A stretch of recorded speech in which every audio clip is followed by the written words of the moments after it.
court-métrage qui suit vous est présenté en grande première. Donc, bonjour.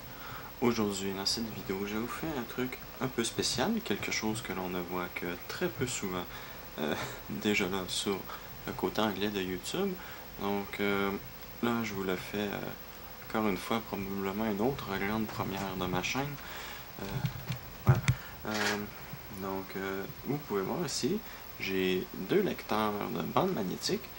Il s'agit de lecteurs de cassette DAT. Donc, celui que je vais utiliser est celui du dessus, puisque celui qui est en dessous ne veut pas lire. Je crois qu'il faudrait que je nettoie les têtes, mais je suis pas sûr. Donc, j'ai testé lui, il fonctionne. Donc, je vais probablement utiliser ce modèle-là pour le moment. Lui, je le garderai pour plus tard. Donc, comme je disais, je vais utiliser ce truc sur ce truc. Donc, pour ceux qui ne savent pas, c'est un 386 à 25 MHz, 386 SX, donc ce qui veut dire que le bus est à 16 bits au lieu d'être 32 bits.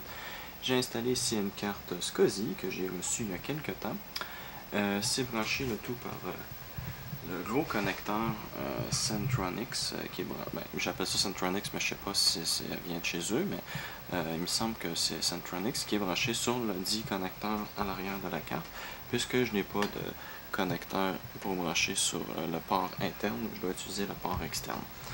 Donc, je vais vous montrer un peu comment ça fonctionne. Donc, on va démarrer le lecteur de bande en premier. Hop.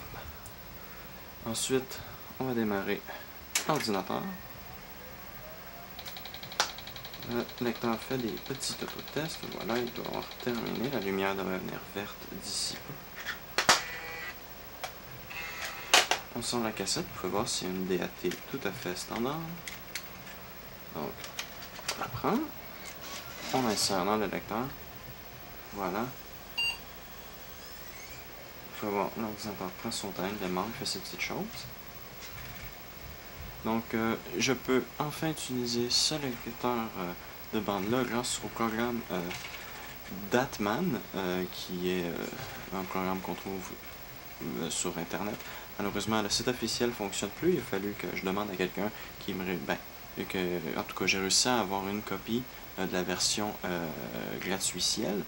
Et maintenant, je peux maintenant faire des sauvegardes de 1 gigaoctet sur cette bande. Malheureusement, cette bande supporte jusqu'à 4 gigaoctets, mais le gratuitiel est limité à 1 gigaoctet. Mais vous me direz que pour un 386 avec un disque dur de 40 mégaoctets, 1 gig de sauvegarde, c'est amplement suffisant. Donc, l'ordinateur a démarré. Vous pouvez probablement voir le lecteur de bande n'est toujours pas complètement prêt. Ah bon, ben voilà, maintenant que je l'ai dit. Donc, on va démarrer le programme Datman FE. Voilà. Et nous avons le lecteur, on peut voir, il est en train d'être lu. Donc, j'ai formaté la bande et tout est déjà prêt. Donc, vous pouvez voir, on a sali le lecteur.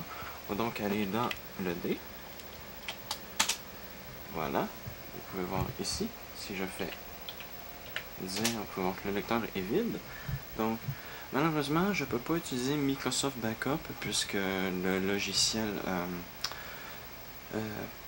Datman FE est un DTS qui se change en mémoire conventionnelle. J'ai pas encore réussi à le faire fonctionner en mémoire haute ou en mémoire étendue. Donc je vérifie ça. Mais le problème, c'est que j'ai pas assez de mémoire conventionnelle de libre pour utiliser Microsoft Backup. Donc, je vais simplement faire une copie de fichier vers le lecteur. Donc, on va aller dans le C de point. Donc, on va faire copie étoile point étoile, juste pour avoir un aperçu vers D 2 points. Voilà. Donc, théoriquement, il a copié dans la mémoire. Là, maintenant, il est en train de vider la mémoire dans la bande. Donc, ça devrait prendre quelques instants. Malheureusement, j'ai pas le couvercle de retirer, donc je peux pas vraiment vous montrer ce que fait le lecteur en ce moment, mais il copie. Donc, je vais le laisser terminer. Je vais laisser enregistrer la caméra pour que... Oh, est-ce que ça l'a déjà terminé? On dirait bien, d'accord. Donc, ça n'a pas été long.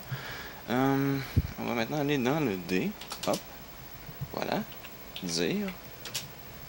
Et vous pouvez voir que le disque D a tous les fichiers que j'ai collés, que j'ai copié pardon, dans le lecteur D. Donc maintenant, je vais pouvoir faire enfin des sauvegardes de mon disque dur sur ce que j'ai toujours voulu tester et faire, sauvegarder sur des bandes magnétiques.